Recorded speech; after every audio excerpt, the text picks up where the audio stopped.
Back in 2013, one of the biggest names in software, Microsoft, decided to buy one of the biggest names in phones, Nokia. The whole idea to finally build a real competitor to Apple's iPhone and Google's Android. This was a deal that was supposed to completely reshape the mobile world. But, as we all know, that's not quite how it worked out. So let's get into it and break down exactly what happened, and more importantly, why.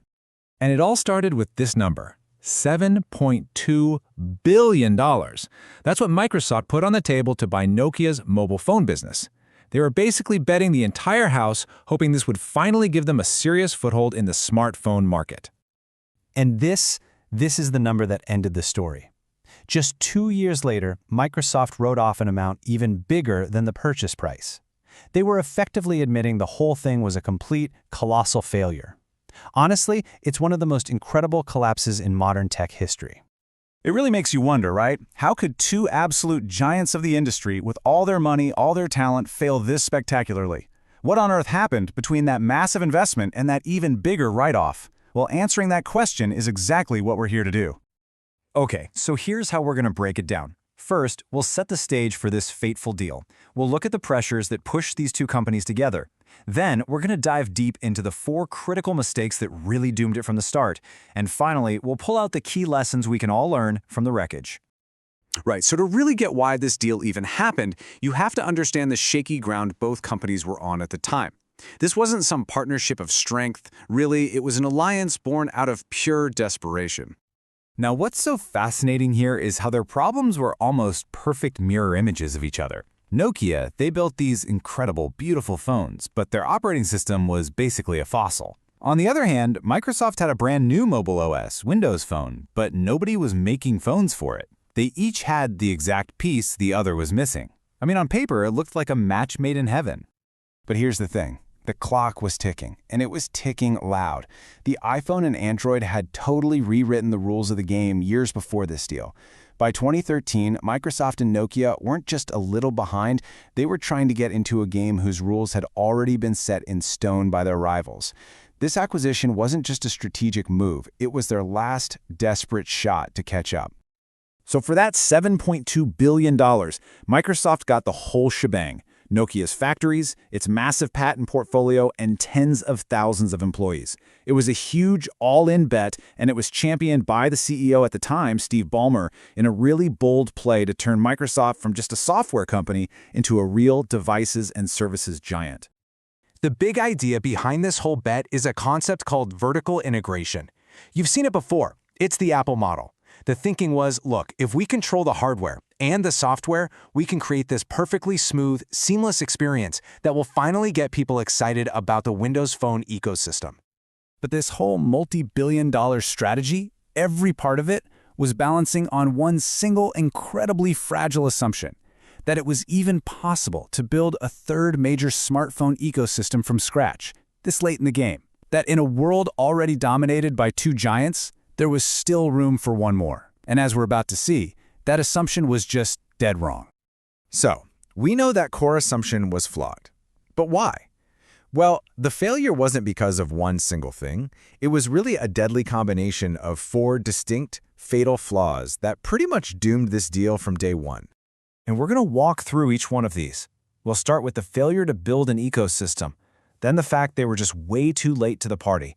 We'll also look at the disastrous clash of company cultures, and finally, the dramatic shift in strategy that really sealed its fate. First up, the ecosystem failure. I mean, this chart says it all. It just perfectly shows the absolute mountain they were trying to climb. By the time this deal went through, Android and iOS together controlled 95% of the market. Windows Phone was that tiny little sliver. There was simply no oxygen left in the room for a third player.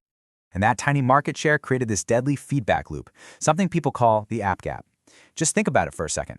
If you're a developer, why would you waste your time building an app for a platform that has no users? And if you're a user, why would you ever switch to a new phone that doesn't have Instagram or Snapchat or your banking app? It's a vicious cycle, and Microsoft, for all its billions, could never ever break it. The second big flaw was, of course, just being too late. But the problems ran deeper than just timing. The third flaw was a massive cultural mismatch. You had Nokia, this Finnish hardware engineering company, known for being pretty nimble and design-focused. And then you had Microsoft, a giant bureaucratic American software company. Trying to mash those two worlds together was, Well, nearly impossible. Decision-making, which used to be a strength at Nokia, slowed to a crawl. That innovative spark that made Nokia famous was basically smothered by Microsoft's corporate machine. And then came the final nail in the coffin. Not long after the deal, Steve Ballmer stepped down and Satya Nadella became the new CEO.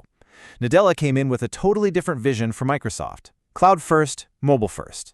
Now that sounds good, but mobile first didn't mean building Microsoft's own phones. No, it meant getting Microsoft software like Office onto every phone, including iPhones and Androids. All of a sudden, owning a phone company wasn't an asset anymore. It was a strategic liability. And the fallout from that strategy shift was brutal, and it was fast.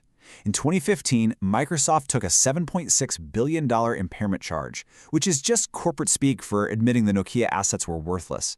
They announced almost 8,000 job cuts, mostly from the old Nokia division. The dream of a third ecosystem was officially dead. So, after all of that, what can we actually learn from this spectacular corporate flameout?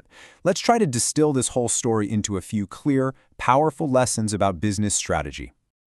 This quote right here really gets to the heart of it. Just because you buy a good company doesn't automatically mean it's going to be good for your company. Microsoft bought Nokia's assets, but there was no real synergy. Putting the two together didn't make them more valuable. In fact, it ended up just destroying value for everyone involved. So, here are the big takeaways. First, you just can't buy your way out of a bad market position.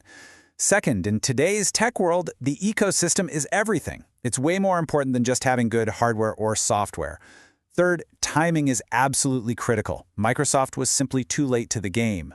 And finally, never, ever underestimate how a change in leadership can make a billion-dollar strategy totally obsolete, practically overnight. The Microsoft-Nokia deal is going to go down in the business textbooks as a perfect example of how not to do a tech acquisition. It's just a powerful cautionary tale for any company out there, no matter how big they are. So what major business failure should we break down next? Let us know.